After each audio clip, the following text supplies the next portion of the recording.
guys, how are you? Good. How you doing? What's happening? I like my new hat. Yeah, I was just about to show it off in a moment.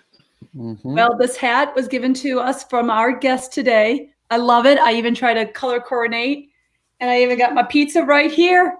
Just a group of friends eating pizza, discussing PE, my favorite thing. I mean, not to give off today's guest, but if you can see behind me, I've got wood-fired pizza, and today I'm eating wood-fired pizza. I wonder who our guest is. I do too. This is kind of fun. I kind of like these little clues ahead of time to see if some of our listeners can kind of guess who this famous viral elementary PE teacher, hint, hint, Among Us creator of amazing content, hint, hint, hint. Andrew, do you want to say who the guest is? Absolutely. We are excited to have Mr. Matt Wood, a physical education teacher at Stafford Elementary in Tacoma, Washington, joining us today. His YouTube channel, Firewoodssfc, has over 1,700 subscribers. And this year, he was awarded the Golden Apple Award for challenging the status quo through excellence and innovation. And again, he created these awesome hats for our podcast, and we can't thank him enough for that. I love it. It's amazing. And I am one of his subscribers. So we all are. We all are. I know. I love it. Okay, Keith. Pizza fun fact.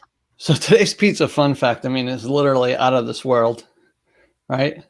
In 2001, Pizza Hut delivered a 6-inch salami pizza to the International Space Station. The first pizza delivered to outer space. How? I just up on like a shuttle, and they just very carefully. Yeah. Very carefully.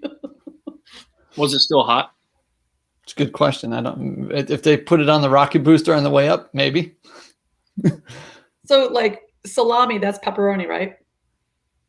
No, it's salami. It's salami. Why salami pizza though? That's kind of maybe that's what they wanted. I don't know. They probably asked the guys what they wanted, or astronauts what they wanted. I didn't even realize that was an ingredient on pizza, but all right. Well, it's really not important. It's really not. Smack my head. I know. I'm trying not to be like, my brain is at capacity because we attended Shape Virtual Conference this past week. So I'm just a little giddy, and I hope I can bring a sense of seriousness to this podcast, but I'm not going to guarantee that to our listeners because, again, I think I am screen fatigued. Amazing sessions. I went on several runs just to process the information. And now to end the week, we have Mr. Matt Wood to come onto this broadcast. We are so fortunate. We actually didn't know him in person. We got to meet him virtually and in through this course that we took on zagging and leveling up our influence. And of course, we saw all his content being shared online through social media. And we're like, whoa, we instantly sent the links out to our health and PE teachers in our urban school district. So let's get him on. I can't wait just to pick his brain on how he created this amazing content. Mr. Matt Wood. Good morning. Hello. Woo! What's happening? So good to be here. We are so excited to have you. I love my hat. Well, I figured if you're delivering pizza and PE content, you needed a pizza delivery hat. So I know. I love it. So I put on a work shirt today. It makes it look like a delivery shirt with a hat. Boom. There you go. It just looks like you're you're doing an oil change there, Keith, to a car. I'm sorry. I got to bring some seriousness. You know what? Sometimes it's just better to keep those thoughts in your head and not let them come out, because that's where we get our content from. But you guys, I don't know if you noticed this. It's Shape Virtual. I was cracking up because people were taking screenshots or taking pictures of eating pizza at the same time watching a session from Shape Virtual, and then they would use the hashtag, I got my pizza and PE with me. It was cracking me up. I called Keith, I go, I'm wondering if people now have word association, pizza, PE, PE, pizza. Subliminal messaging. I don't know. It's amazing. So Matt, one of Yes. these days, so we just got done with the national conference. Next year, we're going to be hopefully in person in New Orleans, right? Absolutely. I'm going to put in a presentation session, and I'm going to call it the Pizza and PE panel. I'm not sure if it's going to be like an hour session, maybe even a half-day session where we have all the pizza and PE guests at different roundtable discussions, but I want to serve pizza at the same time. We can do a lunch and learn. We could, but we got to serve pizza. Yeah. We could turn into one of those 3:30 a.m. sessions too. We could, yeah, we're gonna have pizza and PE dialogue all day, and then we have our pub sessions with pizza. Listen, let's be real, right? So we're on the East Coast. It's in the afternoon. Mm-hmm. Matt's out on the West Coast. It's still morning. This is coffee talk and pizza. Yeah. Well, I'm eating my pizza here. I pizza for breakfast. See, so we could have I love coffee it. talk and lunch and learn. Pizzas. See, that's the good thing about pizza. It can be eaten anytime. Mm. Breakfast, lunch, dinner, and dessert. Can you imagine in New Orleans, if we have all this pizza, how much pounds we're gonna gain just in those 5 or 6 days we're there? Lots of running. Lots of running. All right. So Matt Wood. Let's get started here. Yes. So kind of give us our background, or give us your background in education and how you got started and so forth. You and I attended a lunch and learn at Shape Virtual, and in the Q&A part, the chat part, you put in there about, I think, or maybe it was like a curriculum instruction session, I forget, but you mentioned that you struggled in school and you weren't going to go into teaching. I think you were originally going to be a music teacher, and then you switched to PE. So how did you even get started in thinking of becoming a PE teacher? Well, I wasn't even going to be a music teacher. I was just going to have a music degree. Okay. So, but yeah. So, growing up, I think it's kind of a familiar story for a lot of kids. I wasn't a super good student. I was a good learner. I loved learning stuff, but I just didn't do a good job of being able to get my work done. I was easily distracted. I struggled to ADD my whole life, but I wasn't diagnosed until I was in high school, and so it was just always something that was difficult for me. I was always a kid that teachers liked, but I just really struggled with a lot of subjects, with a lot of kind of core academic subjects, English, math, those types, sometimes science.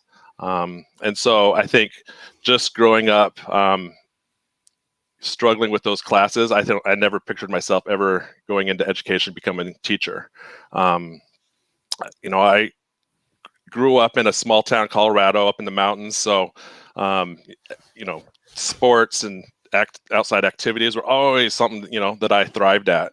I did just about every sport imaginable. Swimming was a big one. I started skiing when I was maybe 4 years old. I was on a cross-country ski team a little bit. I started swim team when I was 9. Baseball, basketball. I played a little bit of football. Did some triathlons. I did some bike racing a little bit. So just, I was on a tennis team in high school. Actually, when I was in junior high, I was able to compete in high school sports as well. So I, lettered in tennis and swimming when I was in 9th grade. And continued with that. But music was a passion for me as well. And I played the trumpet, and so that was something that I had pursued when I was, in high school. I was marching band. I was in concert band, jazz band, also orchestra, playing the trumpet. And then my senior year, I was able to take some classes up at the college as well at the same time as doing all those other ones. So I think I had, maybe 5 different music classes my senior year of high school. And so when I went into college, I got into a music school at University of Northern Colorado, which is an amazing music school. They're actually famous for their jazz program as well. But I kind of quickly realized that I had to work really hard to be the bottom of the ladder. It's as far as the music hierarchy. I was the 5th trumpet in the 6th jazz lab band. Wow. And so that's 35 or 40 trumpet players ahead of me, and so I struggled in some of my classes in college as well. I had to retake a lot of different classes, my English classes, English research paper. So there was some just classes that just were difficult for me. Mm-hmm.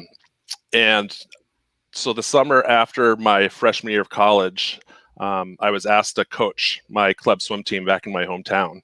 And so that summer is when I started coaching. And I kind of really quickly realized that it was a lot of fun and that it was something that I could do. And so when I got back to campus in the fall, I looked into, well, actually, before even that, when I went back to college after my sophomore year, I was talking to the swim coach. I was in one of her swimming classes, and I was talking to her and asking her about club swim teams and if there was any in the area. She goes, "Are you interested in coaching?" And I said, "Yeah." She said, "Come back here Tuesday at this time." So I went back, and she, it was one of the college practices, and she was just talking to me for a little bit. She goes, "You want to help me out?" I said, "Absolutely." So I actually got hired as an assistant swim coach for our college team. And then I also got hired as a club coach as well with the Greeley Swim Club in Greeley, Colorado. And so while I was doing all that, I realized that teaching was a good avenue for me, and that I could continue coaching. And originally I went in to PE teaching to be a coach, and as my first job, and then teach second. But then I really realized that's not the way to go. That PE teaching was going to be my first job, and then I would always be able to coach as well. So that's kind of where that all started from. And I switched from from music to PE, and I was still able to get my minor in music. Very cool. Yeah. I think many of us did that. Like, first I was interested, okay, I want to be a soccer coach, but then I fell in love with the education classes. I loved learning about behavior change and, just the ages of development and what motivates students and just the social interactions. Absolutely. That I was like, I love that whole environment. Yeah, and it gave me a lot of opportunities as well that I would have never had. I was able to attend some college coaching conferences, and sit down and talk with top level Division I coaches and pick their brains and get ideas from them and network with them. Yeah. And so that was some really cool opportunities. I even got to teach some of my undergrad classes that I was in. That's funny. It was biomechanics class that it included swimming and some track and field types of skills. And the teacher was like, "You want to just take the swimming portion?" I said, "Sure." So yeah. My SATs, I don't know, I could have had the lowest SAT scores in my high school. That I always thought that teachers, like, to go into education, you had to be super uber book smart. And that's not, you just, I think it was just a perception of when I was going to school that you had to be so book smart. So I never thought of myself as a teacher either. Yeah. And, I'd be wondering how many PE teachers out there that we have some of the same kind of story. Of the struggle. Yeah, and I mean, just this type of student I would never imagine myself being a teacher. Yeah. But PE by far was my favorite class, and I really, was skilled at it. I mean, when I was 8 years old, I was running 10K races. I'd never trained for them, but I would just go out and run them, and I'd pay the price the next day. But those were just stuff that we did. In our leather Nike flats, running these things that we didn't have those like awesome like shoes that they make now. But yeah. Wow. You kind of had the same story though. Didn't you go to Coastal Carolina and you were going to be a marine biologist? Yeah. So don't lose your water there. So it does go to. I had awful SAT scores, terrible, right? And I'm okay with that because that wasn't Matt, like you. I probably had ADHD, but wasn't diagnosed because I couldn't keep. I was a terrible student, but I wanted to be either a forester or a marine biologist. I applied to 2 colleges, although I was getting recruited by other colleges for baseball. I applied to 2 colleges, Virginia Tech for forestry Coastal Carolina for marine biology. I didn't get into Virginia Tech, so Coastal Carolina it was. But while I was there, the very first marine biology class I took, the professor was so boring. Like, it totally drained everything. He was monotone. He sounded like the Charlie Brown teacher, never turned around, 8 o'clock in the morning, and you're like, oh my goodness. And Matt, he can't hide his facial expressions. So he probably was like, no, I was asleep. It's like, get out. I was asleep. That was it. I was asleep. You know how many times I got caught sleeping in that class? A lot. But, you know, that summer, because I walked onto the baseball team, coach was like, I'd love for you to stay this summer, work camps and get a little better. And they put me with the youngest kids in the camp. I'm talking kindergartners. And I'm like, I had a blast watching the kids learn something. There's little things, even just teaching them how to throw. And I said, you know what? I'm going to do PE. And they had a PE program there. And that's where it flourished. But I also made me want to coach, because I thought, I love the game of baseball so much. This is my way of giving back. I'm going to be able to coach coach baseball, give back, but also teach my favorite class, right? Like you said, I mean, PE is most of us, that's why we're in it, is because it is our favorite class, because it's hands-on, it's moving, and it's all that. Mm-hmm. So this is going to lead me into the question I have for you, because we know you coach swimming and you coach it sounds like the whole school year when you're coaching. Mm-hmm.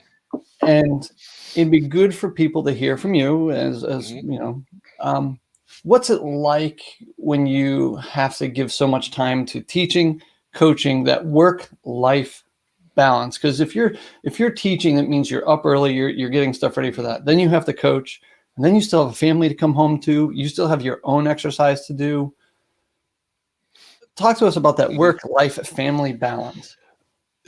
Yeah, balance is definitely the word. And, you know, and I can go through stretches where I prioritize one area more than another. And that's the tough part. And, you know, it just kind of, you know, really depends on what's going on with other parts. You know, if I have a big project or I'm working on school, you know, then I'll put more of my time and energy into that.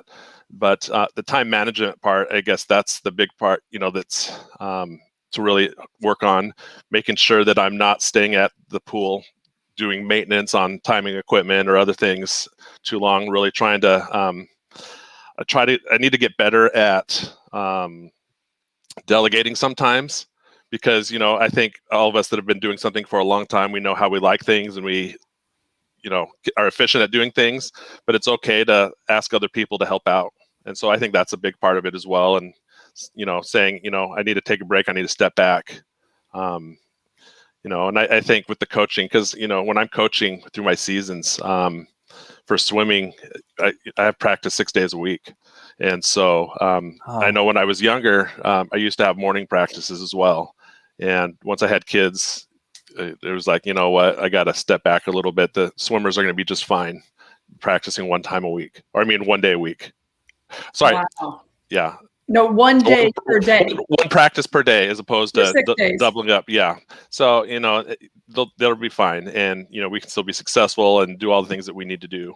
And so, you know, and it's also just talking to the kids and, you know, that I'm working with, and finding out what they want. And, you know, with Saturday practices, a lot of times I like to be able to use that for a lot of different stroke work and drills and things. But, you know, the last couple of years, the kids were like, no, I'd rather be in the weight room, and I'd rather get in there. And so, you know, just make adjustments and try to work with the kids, and, you know, work with, you know, everybody else. And you need to listen to people too. And if, you know, when your kids are saying, Dad, I want you to be home, you know, you got to make sure you're listening to them as well, and not making them an afterthought, because, you know, they're more important than everything else. That's really good advice for especially beginner teachers. Mm-hmm. I mean, that's going to be a soundbite right there, just how to have work, coaching, teaching, and personal life balance. That's really good advice. Just delegation and prioritizing. Yeah. Listening too. That's good. So I think, Matt, one of the hardest things was, and I'm sure this was for you too, is when we get out into the world of teaching, right? And we do get the chance to coach. The work-life balance is tougher in the beginning because we feel as teachers that we have to do everything. Like, I've got to be at every PTA event. I got to be at everything here. And then I got to be out coaching. I'm going to go to the varsity games, even though I'm not coaching varsity. I'm going to go to the off-season games. I want to be seen. And that leads to a lot of burnout. Yeah. Really quick. Yeah. Yeah. And there is a lot of burnout. And I think you need to make sure that you're doing what you want to do is one of the most important things too. Because if you're not, if you're just doing something just for the paycheck, you're not gonna last, and you're not gonna enjoy it, and the kids aren't gonna have fun because they can tell. And so I think it's important to make sure that you're doing it for the right reasons. Yeah, enjoy the company. Like, Absolutely. I love being around the students. It wasn't like me, all powerful teacher. It's just like we having fun with the kids, and that must be a great, like, you and I spoke earlier, and we found that you had did you have the opportunity? Yeah, you had the opportunity to teach all grade levels, elementary, middle, and high school. Yep. And you love teaching elementary, but what I loved about the high school, and you get this with your swimmers, I love the conversations. Oh, absolutely. Students, so you get the best of both worlds. Yeah, and the high school that I coach at, it's an IB school, so all the kids are smarter than me. Yeah. Yeah. I mean, and that's awesome. I mean, I have, kids that are, for fun, they read these like math books that are, right. I mean, it's beyond even my comprehension. I mean, I, barely took intermediate algebra in high school. They're doing computer coding, reading computer coding, science books. Yeah. Well, I mean, one year I had two 16-year-olds that were seniors that graduated, and and I have one that went into, I think he's at a college just outside, I think, Washington University, and as a 17-year-old. I mean, wow. So yeah, I mean, it's amazing, the kids that you get to work with, and all the amazing things that they do, and just it's fun listening to them and pretending I know what they're talking about. Right. Oh, my goodness. So Matt, we always talk about, like we were saying, the life work balance, how key that is too. And, but the other thing as part of SEL for us as teachers is that self-regulation, right? We have to know when to say no, right? We talked about that week at Shape Virtual. We have to know when to kind of put things on hold. And again, like you said, family's the most important thing, but it's so easy to get caught up in your other duties of teaching, coaching, and all those other aspects. But you can really learn to balance that and step back. You're going to be better in all three phases because of that. Absolutely. So that's going to bring us to our next question. There's a lot of negativity that's surrounding, this COVID-19 and everything that's occurred over this past year. But there's been some amazing things that have also happened as a result of this pandemic. And one being that you had an opportunity to teach some students in Pakistan. Yeah. You may have never gotten that chance without this, So what was that like, and how did you stumble upon this?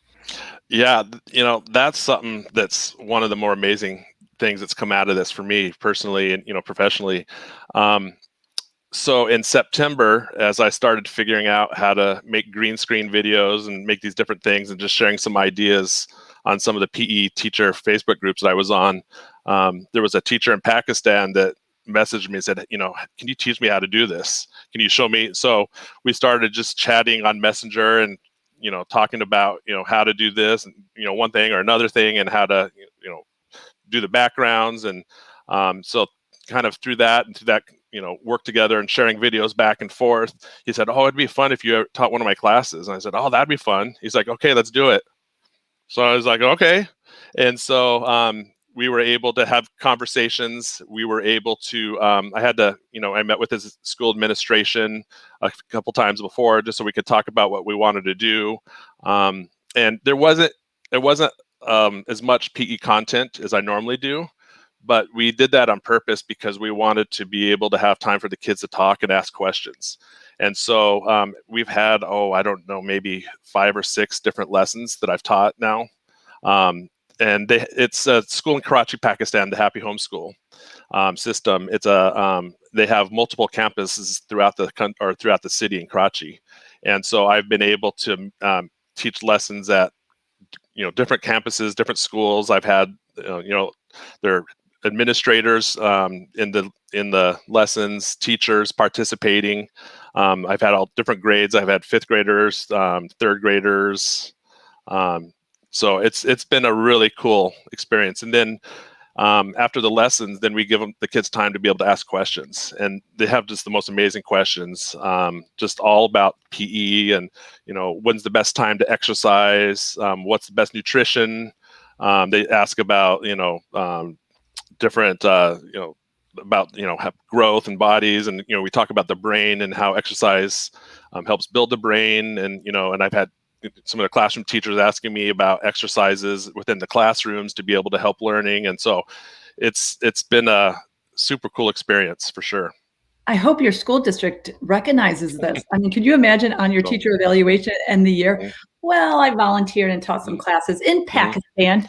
Yeah, absolutely. And one of the things that we're doing too is we're trying to get it set up as a pen pal type of thing between my school and their school with the kids, some of the fifth graders. So then that way they can learn about each other's cultures and be able to, establish friendships on the other side of the world as well. That's amazing. Yeah. And you're tearing down stereotypes. Absolutely. Getting to know each other. And that's one of the hot topics that, throughout Shape Virtual was all about equity, diversity, inclusiveness. And, getting to know and getting the students to get to know each other, that's part of the process. Absolutely. So, okay, I guess I'm going to show my SAT. I don't know if this is really an SAT type of question, but what's the time difference in Pakistan to where you are? Right now it's 12 hours. Before we had the daylight saving switch, it was 13 hours. So what time were you doing these classes? Like 9 and 10 o'clock at night. Oh, bad. Yeah. It wasn't. Yeah, not too bad. I think some of them maybe were at 8 o'clock as well. They've gone back and forth between in person and virtual. So some of the classes I've taught, they were in school, and with some social distancing things. And some of the classes I've taught, they've been at home as well. So they're going through the same exact things we are, which is another big part of it is just kind of opening up our eyes to other parts of the world that their kids and their students and their teachers and their school systems, they're suffering the same way as we are. And they're, trying to make the best out of whatever, situations we're in. And, they're trying to expand their reach all over the world. And, it's been really fun to be able to be a part of their learning too. And because, and they're doing as much for me or as I am for them too. So that's so awesome. Oh, go ahead, Andrew. So what was, you said eye-opening, what was the most eye-opening experience with that, as far as like their understanding of physical education compared to our understanding? Like, did you see any differences on their philosophy, on the way that they taught, or the way that they went about doing things that was like, that's interesting, or like, I can help you tremendously here to have a better grade or a better understanding or impact, with your kids? I think it's just giving another perspective.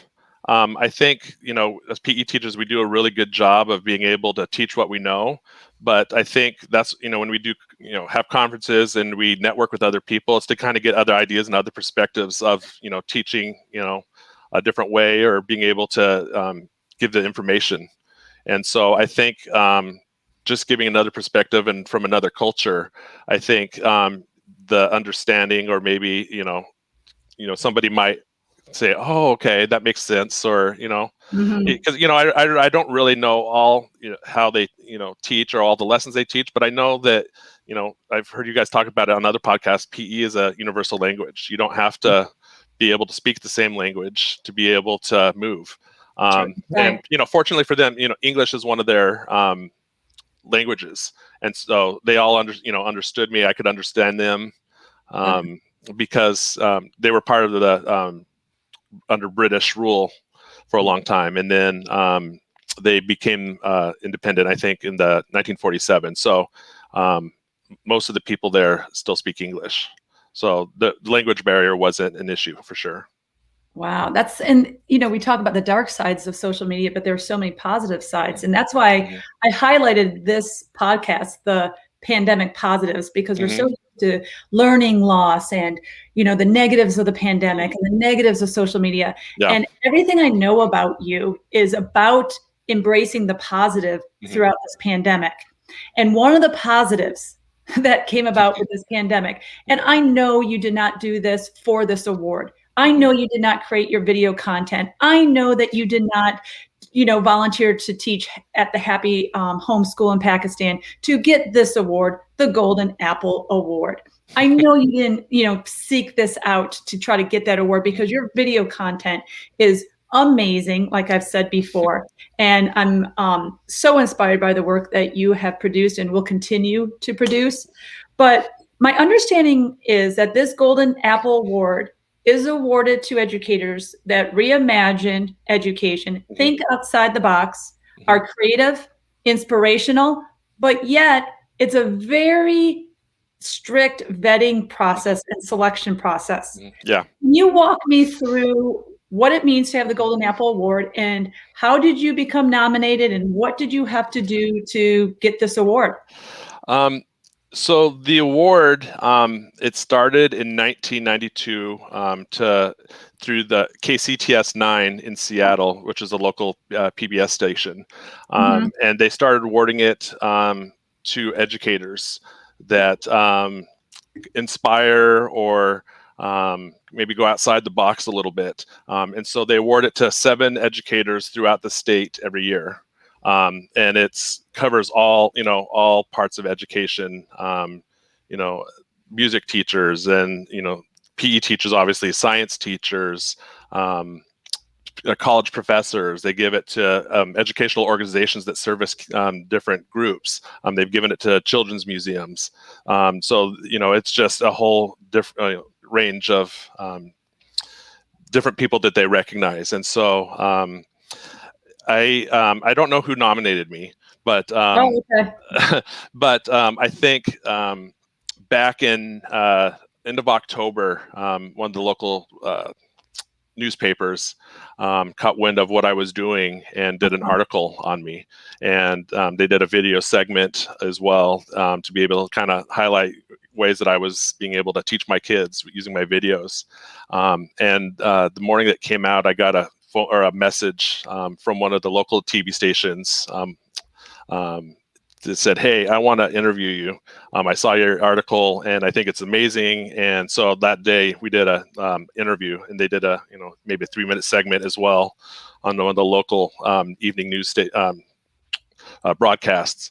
And then another TV station did one as well. They used the information, the stuff from the article as well, and showed some of the videos. So that was pretty cool. And That's I think just so cool. I got goosebumps. Yeah. And so cool. So I think just kind of through that recognition and being able to, people kind of seeing what I was doing, I was nominated, and it was a really cool experience. And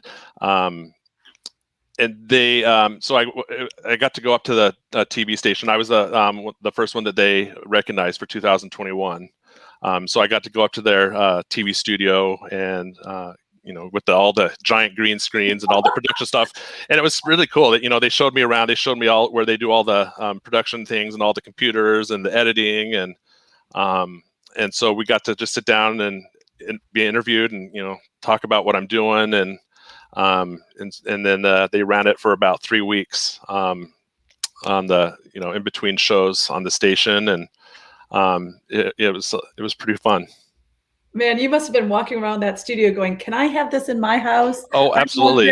Yeah, and they were saying, anytime you need help with anything, just let us know, because we love what you're doing, and we'd love to be able to help you. And but the one bit of advice they said is, don't make it too perfect. You don't want to make it too professional. They said, because when it's a little bit goofy and a little bit not quite the way you want it, it makes it more genuine and it makes it more real, and it connects with people a lot better. So that that was a big piece of advice as well, is it doesn't have to be the best production value, because people enjoy it when it's not perfect, and when there's little mistakes. And that's a soundbite. Mm-hmm. That's perfect, because I think even throughout this whole Triple P podcast, our theme is, it's going to be messy. and it's perfect every time. But Yeah. well, congratulations on that Oh, Golden thank you. Apple Yeah. Award. That's really Oh, yeah. well deserved. And I know you got recognized because you started talking about your videos. Mm-hmm. So Yeah. Well, Matt, honestly, if we didn't have Kim on here for the mess, she's the one who keeps it imperfect. Some of the stuff she says, it's like open mouth, insert foot. Yeah. Even in our presentations, it's amazing. Andrew and I have so many sound bites. When she retires, the book, we can be up there for hours. And she knows it. Matt, I'm always going to mispronounce a word. Always. Well, yeah. And sometimes I reverse words in a sentence. Mm-hmm. And then it's just always going to happen. And I have a conversation with myself before every presentation, before every podcast. Don't smile too much. Don't nod all the time. Just be simple. Don't be over enthusiastic. Don't be too I can't help it. And I just decided, like, I just have to be me. Yeah, and I think that's the thing for, with teaching as well. Just be yourself, be real. The kids can see through, if you're not being real. And I think that they connect with you more if they see that you're a real person and you're genuine. And I think that's a big part of being successful in teaching. And sometimes you feel like, well, I have to be more professional and polished around adult learners than kids, because it was so easy to do that with kids. And I decided I just have to be me. Yeah. Yeah. No, and I tell jokes all the time that are just for myself. The kids will never get them, but I'll say I'm just to make myself laugh because, Right. Oh my goodness. So now the question that I have for you has changed quite a bit since you've answered the last question. And I think I've got to change it to, is it hard for you to walk through Tacoma not getting noticed now? I mean, you're on TV, so you're TV famous. You got a YouTube page with over 1,700 subscribers, and you have in particular, you have a video that has, over 170,000 views. I mean, now you're YouTube famous, you're TV famous. There's that Among Us guy. There's that. Mom, look, we have his video in PE class. So what's it like being, this kind of famous, but also, were you always this tech savvy, or was it that COVID, really made you change the game a little bit and step up your tech game? I'm not tech savvy. And I think I'm more of a tinkerer. Whenever it comes to the computer stuff, I haven't always read the directions. I just kind of click on things and figure things out. And sometimes, I have to think, oh, how did I do that? And so with making the videos, it was the same way. I started making some videos this summer for some content creation that I was making for my school district to make lesson plans for all the other PE teachers. And I was going, I couldn't find things that I wanted online. And so I started making my own things. And then when I realized you could do green screen stuff on iMovie, I was like, oh, this is really cool. And so made my own green screen, and my fiance helped me, sewing all the things, because I'm, not very good with that stuff. And we set it up and started recording things. And just the more I did, the more I figured it out. And then I started figuring out, and before I made the Among Us ones, when I was doing the green screen ones, how to make animations in PowerPoint, because all I use is PowerPoint right now. Okay. PowerPoint and iMovie. And so I just figured out that you can animate different things in iMovie. You just, put a picture outside the screen and you put an animation motion that you want to go, and it moves across, and how long it takes. And, I had to watch some YouTube videos to learn how to do some of those things and kind of get the timing and things, but it's just playing with it. And then with some of the Among Us things, I figured out how to make green screens in PowerPoint. And so if you want to, like when you have the motion, you can have clouds moving, but you can also, when you do that, you can animate the different things with just a green background in PowerPoint. And so you can, and then you plug it into iMovie and combine the two of them together, and then you get kind of a cool effect. Have to have a tutorial on that. I made one. On my YouTube page, I have a tutorial of how I did that. Well, I need, outside of that, we need a Zoom call because I'm more of take me through this. Where am I messing this up? But when you create this stuff, what inspires your creativity? Where do you get your ideas from, or where do you get your creativity from? The kids. Yeah, I mean, the students, I ask them what they want. What things do you want to see? What are the things you want me to do? And they're the ones that are the ones that are telling me what to do. My kids at my home as well, they're helping me out, and they say, "Oh no, you need to do this. You need to do this." And so, it's the kids. They're the ones that have all the best ideas. They know what they want to see, and I think we as teachers need to make sure we do a good job of listening to them as well. And because ultimately we're just kind of stewards of the information. They're the ones that are that we're passing on the learning to, and it's up to us to be able to do the best job that we can. And if we're not listening to them, we're not and your we're not servicing video, well, not one, but your several, I think Among Us, was that your first one that went viral? That was the first one. Yeah, the Among Us, because I mean, I remember that being passed on throughout social media like crazy. But I mean, that's you listening to what kids are playing on the phones. I mean, when I heard like what Among Us, I'm like, what is that?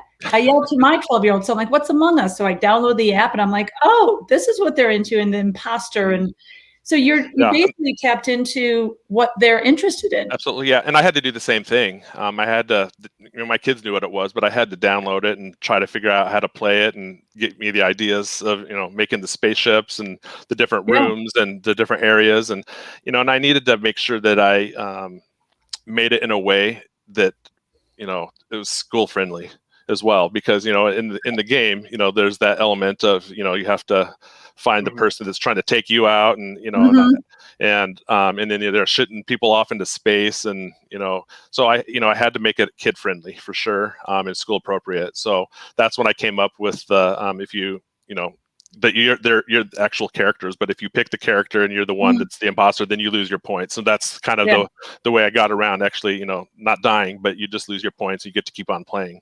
Yeah.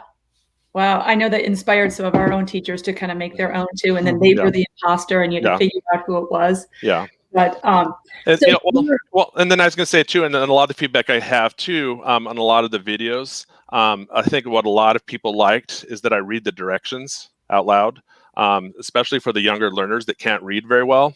Is that a lot of people saying, thank you for doing that, because it makes it so much better for them to be able to hear the directions as well as having the words there. So I think that was another thing that, that I think a lot of people appreciated. That's good advice. Yeah.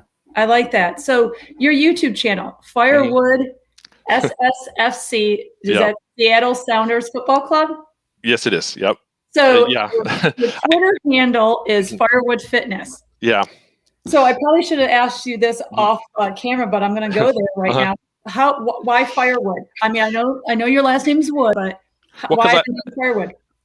Well, when I was after my student teaching, when I was trying to find a PE job and it was just having a hard time, I thought, oh, maybe I want to become a firefighter. So I went and took some classes and for a couple of years to try to become a firefighter. So I just figured fire and wood, and that's perfect. Yeah. And there's a show on TV called Tacoma FD, because Tacoma is the rainiest place in all the United States, and it's the guys from Beer Fest and all those movies. Yeah. Yeah. It's not actually the rainiest place in the U.S., but it does rain here, a little bit in the wintertime for sure. So what are your skills? How long does it take you to start a fire? No, it's put out one. Well, but if you're also on a bonfire, sometimes it takes people a while to get it started. It depends on if it's summer or winter. If it's winter, it takes a long time because the wood's pretty wet. Yeah, but really you're not gonna rub two sticks together. You can't. Can you do that? No, I try to have lighter fluid if I can, or sometimes it's okay to take the easier route. All right. Well, I mean, that's, perseverance, that's what we were teaching. So, so going forward, who or what continues to influence you as a teacher, and who has had the greatest impact on you, as a teacher, or maybe through your coaching career? Honestly, I think it's the kids that inspire me the most. They're the ones that keep me going, and they're the reason why I wake up every day to go to work. And I think my enjoyment in teaching is when they are learning and they're having fun, and I seeing them become successful in whatever they're doing. And it doesn't have to be PE, because not all the kids are going to be really skilled or love PE. And what I talked to them about, and is, we're not going to do every single sport every single year. We're not going to spend a long time, and this may not be the activity that you enjoy, but let's just continue to try to do the best we can and learn these skills and practice, because hopefully throughout the year you're going to find something that you enjoy.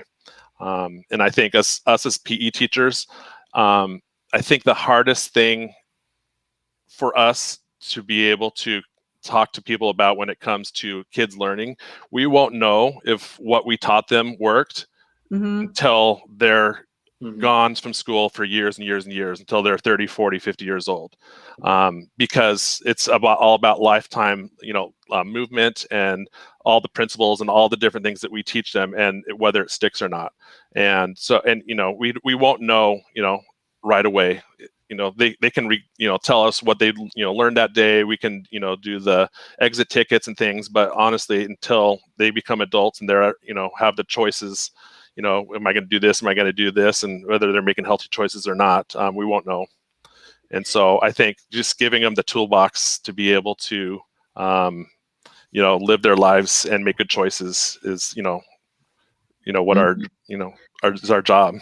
And that's one of the reasons why I think that school districts sometimes make it so easy to cut our positions or stretch us out too thin. Whereas you're a PE teacher, maybe serving, 2 or 3 schools because they downsize their PE staff, and then kids are only getting PE once every 5, 6, 7, 8, maybe every 2 weeks because of not that instant outcome. But the one instant outcome, though, that I constantly stress is that when kids have PE, well, I should say when kids have quality PE, is they go home and they talk about it. Yeah. And that's where I want parents to really speak up. And you've done a great job, though, of really highlighting the how to do PE in a pandemic, how you've been able to keep connecting with your kids, and obviously, the news, and then through the YouTube and the Golden Apple and being in newspaper. That's been fantastic for our profession and lifting us up. But even with all that, you and I both know that through Shape Virtual, this was a common theme of really good PE teachers who were scared out of their minds, that who received notoriety and had, awards and so forth, that their programs might have been cut. Yeah. And and we're always, it's hard to, that we have to justify PE because, being healthy and being able to, get around and do things and have, long lives, that's, one of the, more important things that you could ever, teach a kid. And so, even, we're always, struggling and trying to, push the importance and, talk about SEL and what we do in PE, because, PE is SEL. Yeah. And so, I've been thinking, about doing with Health Moves Mind and trying to implement that, and how am I going to do that? And then so on Saturday, I just, put out a tweet and I said, hey, is there anybody that can maybe last minute come and present to my school? Health Moves Minds. We're doing a PE PLC with the elementary teachers, and so I got Jamie Sparks and Funicello to be able to. They're both going to come in and present, Health Moves Minds that are PE teachers. That's awesome. I love it. Just last minute. So I think, as a community, just being able to come together and help each other out. That's what's so amazing about, things like Shape America and the connections we make, and being able to reach out and say, hey, it's been amazing how we've united. Absolutely. It really, really has. And I think I decided, especially during the pandemic, was to think more across the states and working alongside of Shape America, instead of just living in my little small urban school district, which is not small, but just focusing on my role as a specialist and working with Keith and Andrew and serving our health and PE teachers. But how can I serve our PE teachers, but also the broad profession better? Absolutely. I've had so much fun. It's been so much fun. Right. And, and we don't know everything.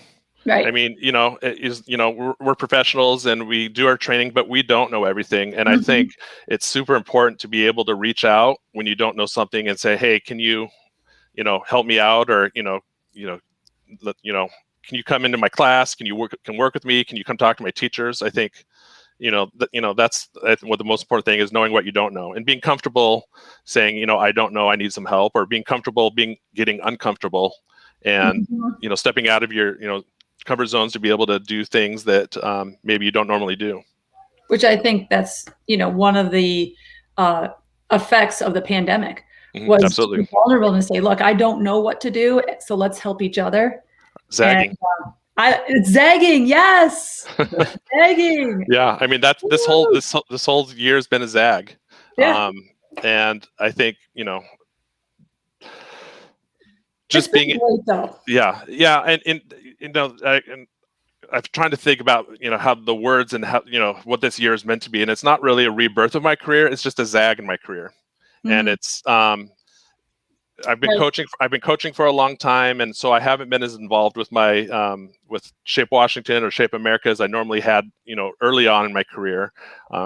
I haven't been able to get to as many conferences, but this year with everything kind of being virtual and having, being accessible, I think that's kind of, really kind of woken me back up a little bit and, given me, more purpose. I don't, not that I didn't have purpose before, but it's kind of really given me a new direction of being able to, take everything to the next level. Yeah. Serving more than just within your school. Yeah.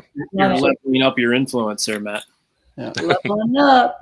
So Matt, I mean, even something you said there with your inspiration. I mean, what's funny is in our profession, there's times where we're just absolutely beat down from something, right? Yeah. But what makes it worth it, and I shared the story with Kim and Andrew, is when we do get to see our students succeed. Now, I spent most of my career at the elementary level, and yesterday I got to go watch one of my students. I'm very close with the family. They had a little tragedy this year, but she played her last collegiate lacrosse game against my alma mater, right? Andrew's alma mater and Kim as well. And to be able to see her come back for an extra, because she lost, last spring because of COVID, to come back and do that through all the adversity she's had was one of the proudest moments as a teacher. Because now you get to see your kids later on achieve great things. I've got another student that's going to be starting running back for Clemson this year. I mean, it's like, you know what? Yeah, we get beat down by some things, but God, when you talk to these kids later on and they say, man, you really did make an impact in my life. I loved PE. And see, like Haley yesterday reminds me every time I see her that she won the sack race at field day every single year. Oh boy, now we're going to get all these comments that he did the sack race. You get over that. Oh my God. No, but kids are awesome though. I mean, let's just say that the kids are so funny and awesome that it does make you, that's what I miss for not being in a gymnasium or in a health classroom now, is that I don't directly see kids. Indirectly affect them, but not directly. Yeah.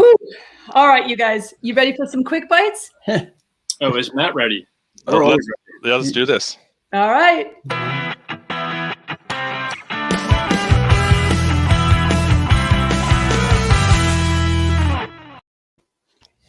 Okay, so being a loyal Pizza and PE podcast listener, you know how this works. Andrew and I have some questions. Kim has no idea what we're going to ask you.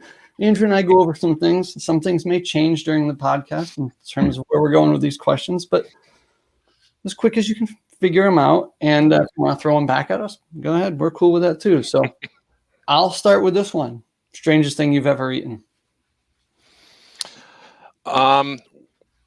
Probably pig stomach in China. Actually, no, and chicken foot soup was pretty good too. Okay. Yeah. Wait, he actually said it was good. Yeah. Well, but they serve chicken feet. They have chicken feet in the stores all over around here. Yeah, it's it was in a broth, and you take it out, take the claw out, and you eat the stuff around the leg. It's probably great broth. I can imagine. Yeah. Excellent. All right, so being a swim guy, Matt, what's your preferred swimwear, Speedo or board shorts?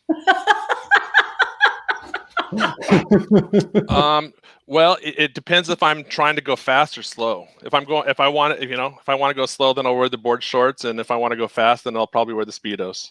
That's a great answer. Yeah. Well, now you guys, have you seen well, I know Matt knows this, but Keith and Andrew, the swim attire, that's really like almost like bike shorts too. Yeah, the jammers. Yeah. Yeah, because the material's faster than the skin. So yeah. Interesting. Wow. Learn something new. So, you live up in the Northwest. Of course, I'm going to ask this question, especially of a music guy. You have one band that you can listen to. Of these 4 Seattle-based bands, Soundgarden, Pearl Jam, Alice in Chains, or Nirvana, one for the rest of your life. Which one? Nirvana. Nice. So I see on your Twitter handle or Twitter profile, you like disco. You're inspired to be a disco dancer. So Aspiring disco dancer, yeah. One, what is your favorite disco song? And 2, what's your favorite disco dance? Well, the Saturday Night Live soundtrack is amazing. I don't even know if I can pick. I mean, the whole album probably, if I could. But I guess Staying Alive probably. I mean, because you can walk to it and you can run to it and you can also use it for CPR. Yeah. Well done. Yeah, because the beat, the beat is the same as what you're supposed to do for chest compression. So we'll say Staying Alive. All right. And then I do a dance routine with my kids, a YMCA dance routine. And so very cool. New Orleans next year. We'll do it. Yeah. Yeah. Okay, if you can learn any one skill, Matrix style, which would you pick? Flying. Oh yeah. Right. I think flying. All right. All right. So Matt, what was the best thing before sliced bread? Loaf of bread. This looks good. Let's slice it. Of course, when we Kim calls it stalking, we call it research. So it looks like you do a lot of running. So do you have any race day traditions? Race day traditions. I think putting out the flat mat the night before. Mm. Where you put your whatever you're going to wear and take a picture of it. With the shirt and then the shorts and the shoes and the race belt and the bib. Yeah, the flat mat. Okay. Nothing exciting there. You're just making sure you're prepared. Absolutely. Well, that's the thing. You don't want to forget anything. Right, your checklist that you have. So what's something that you tried that you'll never, ever try again? What's something that I when I was little, when I was fishing down by the river, and I was like, these salmon eggs. I wonder, why the fish like them. So I tried a salmon egg, and that was probably the worst thing I've ever eaten in my life. I didn't even eat it. I just tasted it, and it was horrible. Yeah, that's how I feel about like oysters. Yeah, I like sushi, but I don't like salmon eggs. Wow. Learn what to do by learning what not to do. Exactly. Again, we'll go with the Pacific Northwest. Have you ever gone squatch hunting? Well, I have gone running up in the woods and bushwhacking and things like that. I haven't seen squatch yet, but I don't know. Maybe some people have maybe thought I was. Who knows?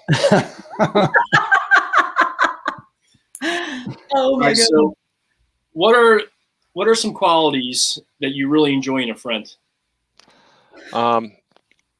Honesty. Calling me out when they think when they think I'm full of it. Just being able to have fun, have conversations, and not having to agree on everything, but just being able to talk real.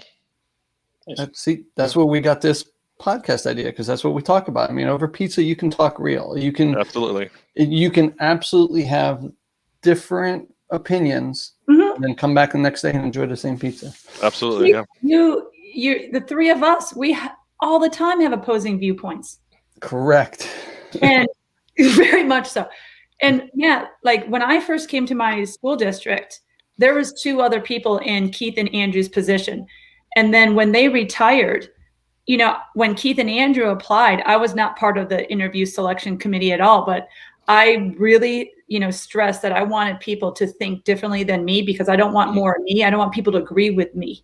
Right. I want somebody to stretch my thinking, give me some constructive feedback. Let's really have whiteboard ideas and toss it out there, that even if I think, like Keith says sometimes, he throws it up, gets shot down. He says it to me all the time, and I'm like, yeah. Might as well put it on a skeet. Yeah. But it does take, like, and that's the part where, you know, I know that this is a quick bite session, but we've had conversations about the dark sides of social media and some of these groups that we've been in. And that's the one part that I'm like, stop being a keyboard warrior. If you just had a conversation, that it's okay if I was opposing viewpoint, but because you turned it into something that it really wasn't, and then you took the words out of context, and then you just blew it up into something that it really wasn't, and that really hurts people's feelings too. Yeah. And I know there's a couple like parts, or, you know, subjects within our community that are really divided. Sensitive. Yeah. You know, and it's not a political thing. It's just, it's you know, some people say yes and some people say no, and there's not a lot of in between. And so, but I think it's okay to have those conversations, and, you know, but I think it's, you know, it's important to have the conversations too. You know, and I think that's the thing, you know, whether it's social media or whether it's going to conferences as well, as, you know, we get in our lane sometimes, and we get our blinders on and we're doing our thing. But sometimes we need to, you know, kind of stop and get out of the car and look around and enjoy, you know, what's going on and learn new stuff. Yeah. Because I think those new perspectives and those new ideas is, you know, what makes us continue and get better. Yeah. So anything else, boys? Yeah, you know what? I got one more. Okay, one more for you. It made me think of this while we were talking, and you saying your background with jazz music. Okay, I'm going to go back to music. Okay. Sonny Rollins or Duke Ellington Orchestra? You know, neither. I will probably Duke Ellington Orchestra, because I like big band music. But honestly, Maynard Ferguson is my favorite. Okay.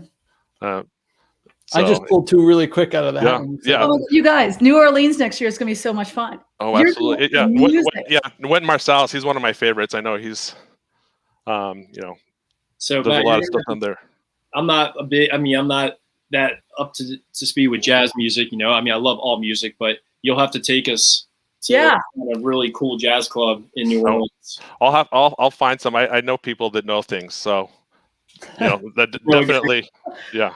We have a guy now, Matt, who knows people who know things. But you know, I made a lot of contacts this week and met a lot of people, and so I think that, you know, there's going to be people that, you know where to go for sure. It'll be so fun. Okay. Yeah. I'm looking forward to it. Oh sure. Yeah, we can't wait too. So this is my last one. So what product would you seriously stockpile if you found out that they weren't going to sell it anymore? One product. Oh. All I keep thinking is toilet paper because of the pandemic. Well, yeah, but there's alternatives to toilet paper. Right. No, you don't need to elaborate. No, I don't need to elaborate. Nature. One product, if they were going to stop it forever. Oh, gosh, that's a hard one. I'm just trying to think of something that I can't live without. Pizza. Sneakers for me. Yeah, I think pizza is a good one because, you know. Yeah, it's a good answer. Can't live without pizza. That's correct. And that's honestly, we've had these conversations before where I'm like, I can't, like, if they said I have to be alone on an island and only have one food, I would be like, it's pizza. I need pizza. Because I can't think of anything that I can't live without. I mean, go back to basics, and I can be a hermit if I need to, I guess. Now remember, he could use his fireworking magic, with 2 sticks. That he'll figure that out. But Matt, thank you so much for being on. It was such a pleasure, and I can't wait to meet you in person. And I know that we're just going to have so much fun when we see each other. I'm really looking forward to kind of getting around and meeting the people that I've met online and working together and doing projects together and just talking and hanging out. Yeah, and I know we're going to continue. I mean, we'll definitely collaborate and work together on things. But absolutely. Most important, I really just can't wait to kind of belly up and just have a drink, slice a pizza, and just talk in person. Yep, absolutely, yeah. And that was the one of the things that I had mentioned on Twitter as well, because I think there was after that first night there was the talk afterwards, and then I said, we had the coffee talks. Why don't we do pub talks? Yeah. And I think, the group started afterwards putting together links and other things. And Jamie Sparks was like, we put this together. You mentioned that. And so let's do this. And so I think that, it's, you can learn so much in the regular sessions, but you can learn so much more as well outside the sessions. And I think that's the big thing that we're missing is the after hours things. Well, and we always talk about building relationships with students. You got to build them with your colleagues too, to really get to know who they are, to find why they do the things they do, and that's just as important as building it with students. Absolutely. Yeah. Oh my goodness! All right. Well, again, thank you so much for our hats. These are awesome. It was my pleasure. Hey, let's put in a plug, Matt. Your YouTube channel. All right. So go ahead, mention, please be sure to like, subscribe. And your YouTube channel is Firewoodssfc is my Twitter is Firewood Fitness. And come watch some videos. And if you have suggestions for me, please let me know what you want to see and what your kids want to see, because I want to make sure that I'm doing things that they like. I want to see I want a disco one. Well, I do have a disco. There's the Disco Santa Fun Run that I made, where Santa needs to make it to the North Pole for his disco party, and then at the end there's a disco dance. Awesome. So I love it. Thank you so much for you're welcome. Our profession and lifting it up. Well, thank you. We're better because of having people like you in it. So keep doing the awesome work. I know that the kids are going to continue influencing you, and can't wait to see you in person, Matt. Well, thank you very much. It was nice meeting all of you and talking to you, and we'll talk soon. Absolutely. Appreciate it. All right. Take care, Matt. You too. What a nice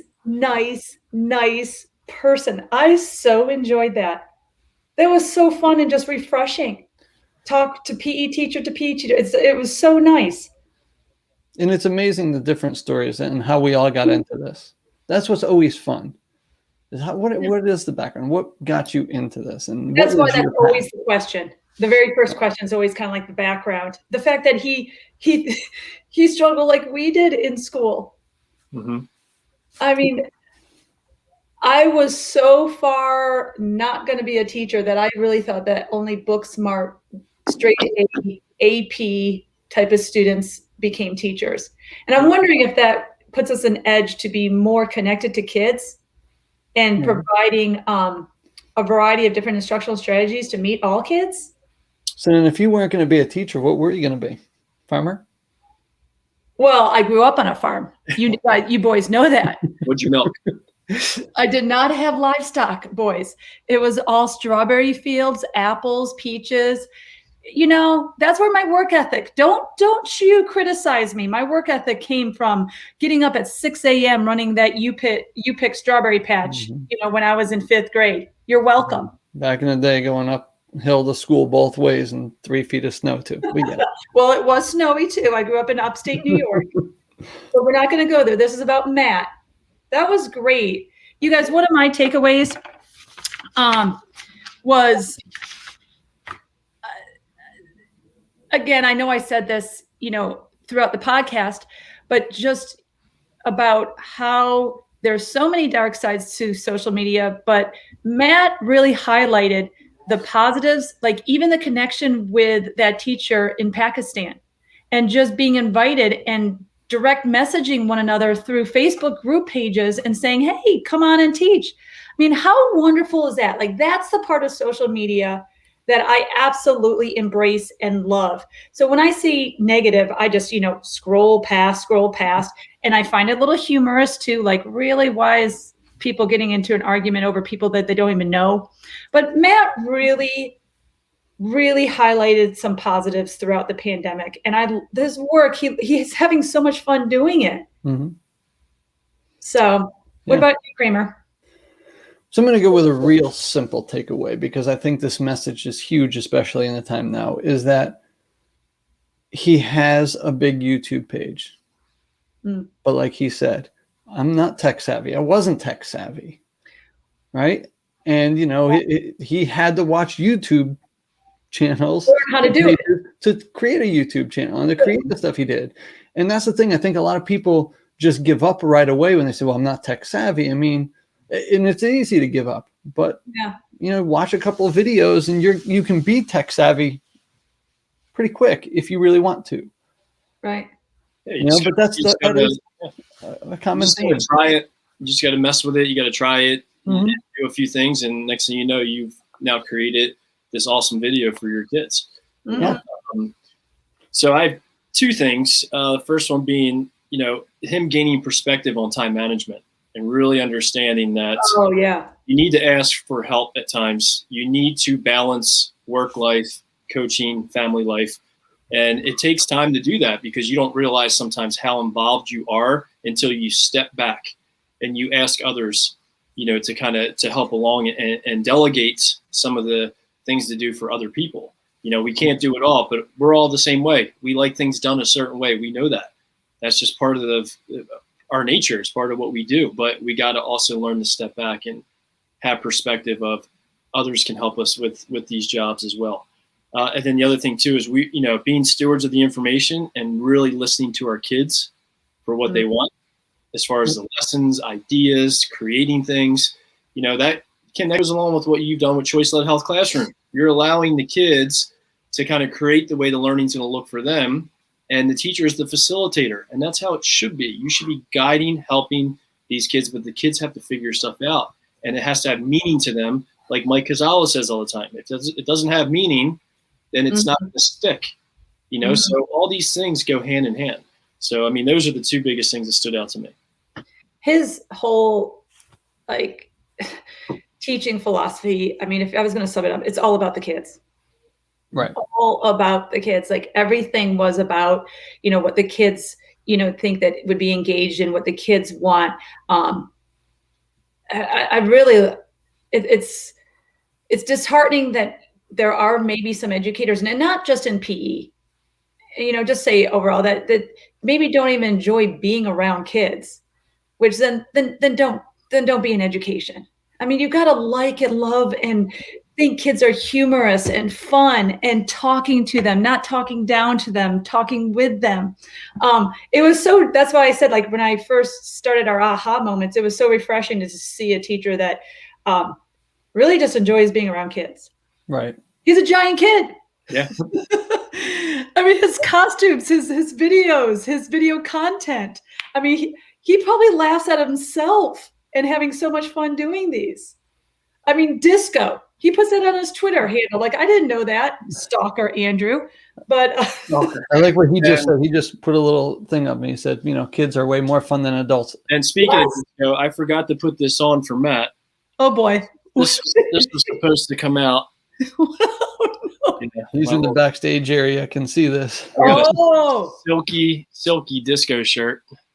Oh yeah. Oh yeah. Now you need the tight pants. I got my tight pants. You gotta get your tight pants, Andrew. Yeah, I got you. You can put on that blue velour suit too, though. You're bringing it to New Orleans. You are going to sport that. I need some white wicker shoes, though. We can go. They're going to have that over at the Rat's Nest. All right, the three of us. Always a pleasure being with you, eating pizza, discussing PE. I'm going to take a little bit of Matt's advice and get off the screen for the rest of the day because Shape Virtual has, I'm a little screen fatigued and getting some exercise and enjoying the rest of the day. So take that last bite there, Andrew. Finish up that pizza. Bye, boys. The last of the wood-fired pizza. Wood-fired. Well, good touch. Very good touch. I love my hat. I think I look good in it. Mm-hmm. I love it. Not very nice. Very nice. That hat makes you look good. You're welcome. Bye, everyone.